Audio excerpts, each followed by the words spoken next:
Today for First Page Friday, we have Days of Infamy by Lawrence Goldstone. Prologue. On December 8, 1941, one day after the Japanese Navy launched an attack on American air and naval bases at Pearl Harbor in Oahu, Hawaii, President Franklin Roosevelt addressed a joint session of Congress. He told American lawmakers that December 7, 1941 was the date which will live in infamy, and asked that a state of war be declared between the United States and Japan.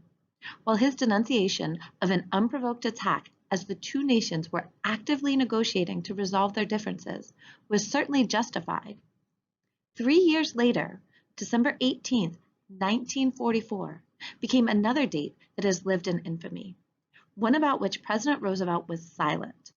The reason for his lack of outrage on this occasion was perhaps because he was directly responsible for what would later be widely seen as an indelible stain on America's honor.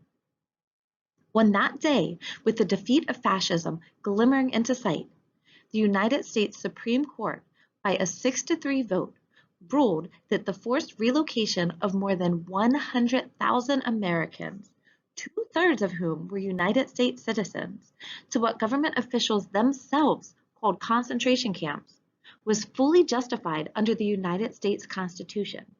Not one of these Americans had been accused of a crime. They had been torn from their homes, jobs, schools, and communities to be deposited in tawdry makeshift housing behind barbed wire solely because of their race.